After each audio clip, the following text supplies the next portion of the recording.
Hello and welcome to the Energy Detox, coming to you today from outside PPG Paints Arena in Pittsburgh, Pennsylvania, where in just a couple of hours, Madonna, the queen of pop, will be taking the stage.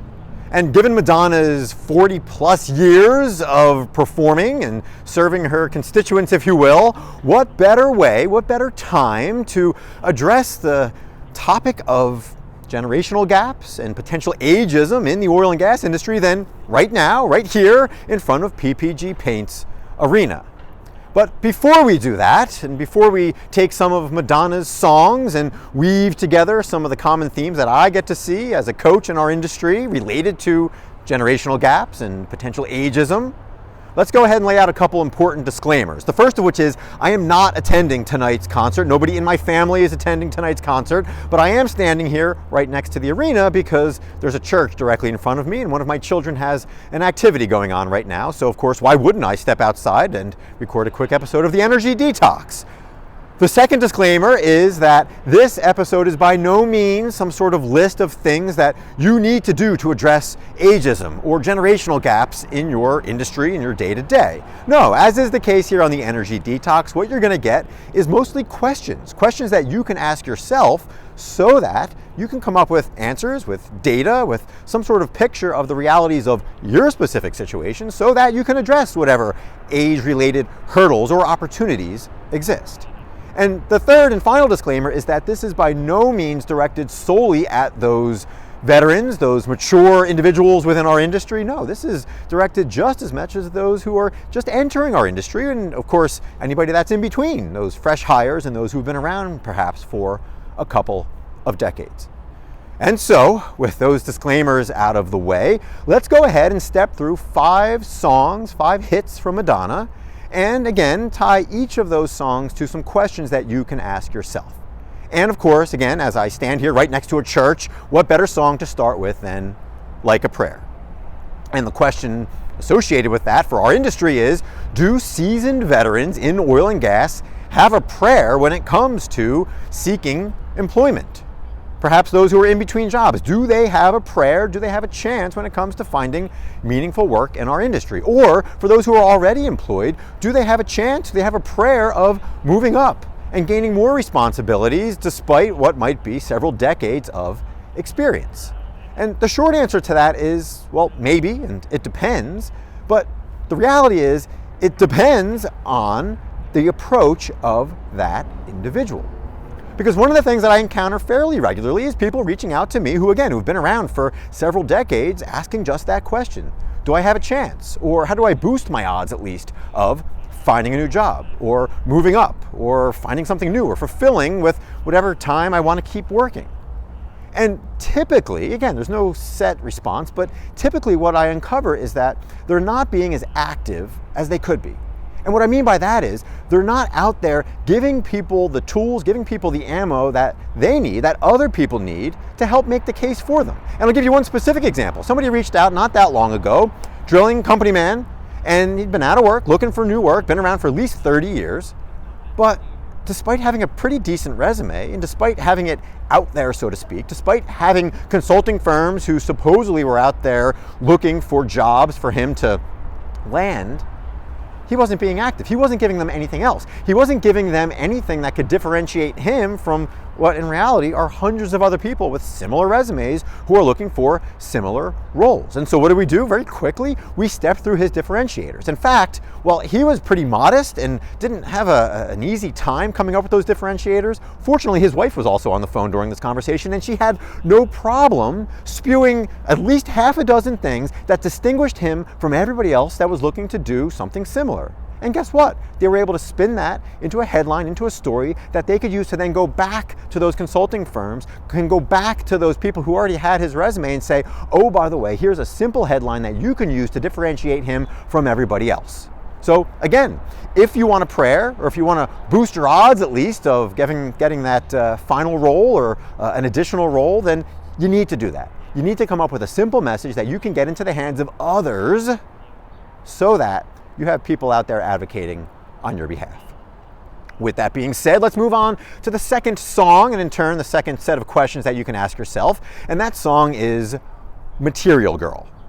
And the question there is, can you quantify your non-material value? Can you quantify the unquantifiable? Can you come up with some sort of number for those intangible benefits that you can bring to an organization? And again, this is obviously related to the first question, but forces you to get into the weeds a little bit more, to come up with a number or at least some sort of additional quantifiable piece of information that's going to grab the attention of your audience.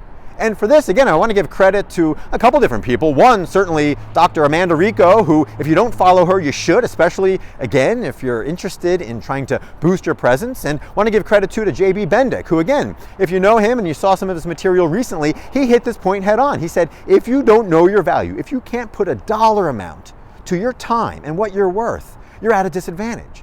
That doesn't mean you're going to find a role or a job that's going to pay you what you're worth. No, it doesn't quite work like that.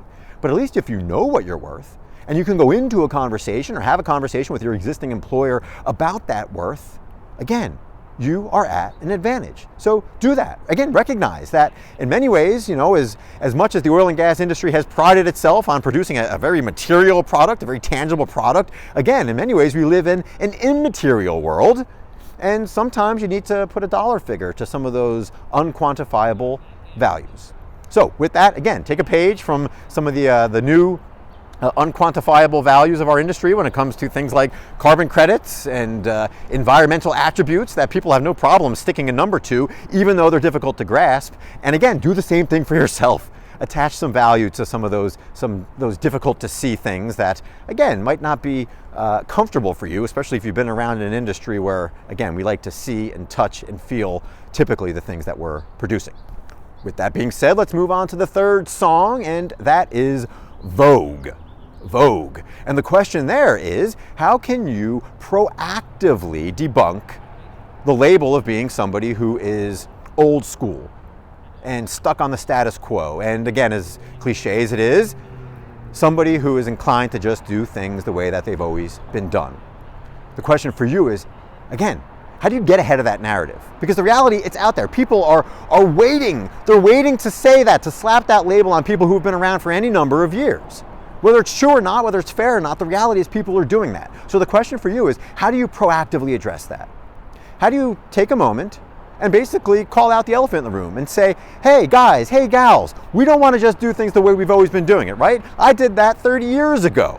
Let's think of a couple new ways to do it. Yes, we can build on what was done before, but hey, we don't want to just go with the status quo here. There's a lot more value, there's a lot more untapped potential that we can access if we don't embrace the status quo. So again, think of tactful ways to do that so that you don't find yourself on the defensive. Because again, if you're not proactive, I promise you that narrative is going to develop and then you're going to have to defend yourself, and by then it's too late. So again, build on your experience, acknowledge your experience, but don't let other people attach that label to you, or else it could be game over. Song number 4 and question number 4, and that is Like a Virgin. And what's the question to ask related to the song Like a Virgin? Well, it's, what would you tell your younger self on day one? When you first entered the energy industry, however long it happened to be, and you can go back in time, what would you tell your younger self? And again, I love this question. Again, you can hear it in all various forms from various leadership gurus and everything else. You could say, what would you tell your younger self? All of those various things. And it's a great question. And it's an important one to ask yourself, because if you're armed with at least one or two of those tidbits, hey, what advice would you give your younger self? And you can deliver it in a thoughtful way, again, in a proactive way, people are going to pay attention. If for no other reason than, I think, unfortunately, people are drawn in sometimes by a little bit of regret, right? Oh, what's this person going to say? What are they going to reveal?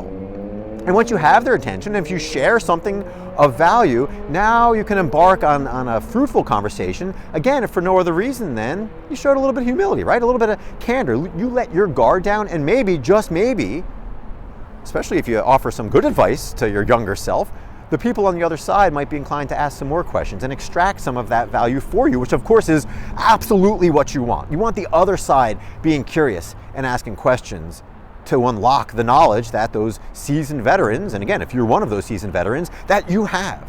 So again, embrace the theme of Like a Virgin, go back in time, ask yourself what advice you would give to your younger self there as you just enter the industry, and share it, or at least be ready to share it with others.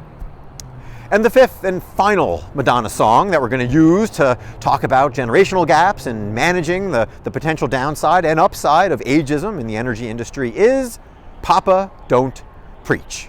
And in the song, Papa Don't Preach, Madonna is singing to her father saying, hey, look, or at least the person in the song is singing to her father, hey, I'm pregnant and I'm going to keep this baby. And basically, Papa, I don't really care what you have to say. I'm letting you know I've made this decision.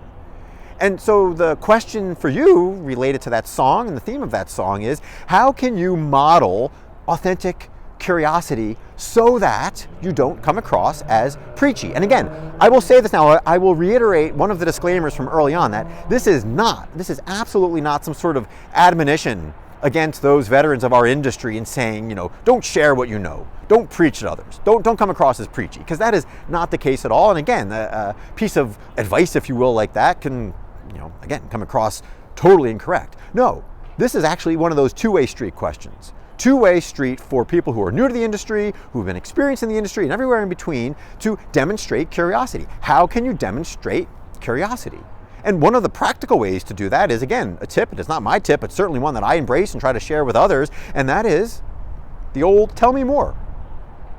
When somebody shares some sort of tidbit with you or some new piece of information in your company, respond with, tell me more. Slow down. Resist the urge to jump in and share your own thoughts and what you know about the topic. Say, hey, tell me more. That lets everybody's guard down. And again, especially for somebody who might be, again, experienced and probably does know quite a bit about that topic, it shows a level of humility and curiosity that is going to breed a much better conversation.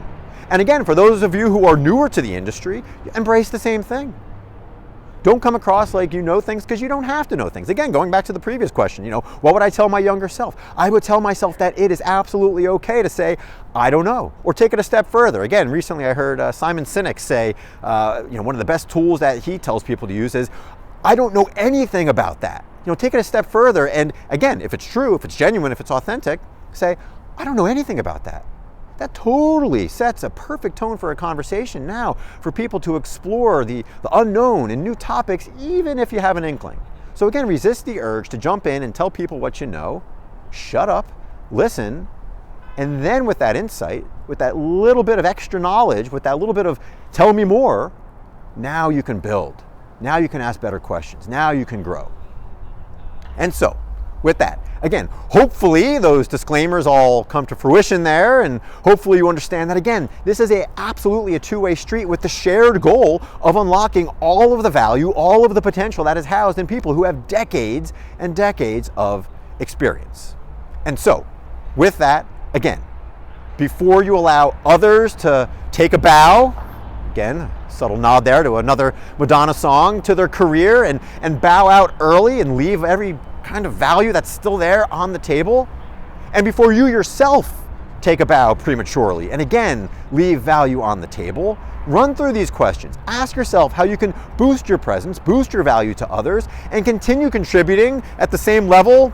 Perhaps, I guess, I don't know. I haven't necessarily been following Madonna's tour here, other than the fact that I do know in New York a couple weeks ago, she went on stage about 2.5 hours later than she should have. So again, for these people in Pittsburgh who are getting ready to enjoy the show, hopefully that's not the case tonight. But other than that, again, I can't speak to the value that she's delivering to her fans, but I do know firsthand from working with plenty of veterans of the oil and gas industry that there is tremendous untapped potential, and hopefully these questions, hopefully this episode here is a little bit of fun, but provides, again, some value to you to make sure that that value is not left behind. So with that, again, I'm going to take a bow of sorts here and end this episode and head back in to retrieve my child here from the church next door. But for now, again, thanks as always for tuning in to the Energy Detox, and I hope you have an excellent rest of the day, and I look forward to you joining here again next time on the Energy Detox.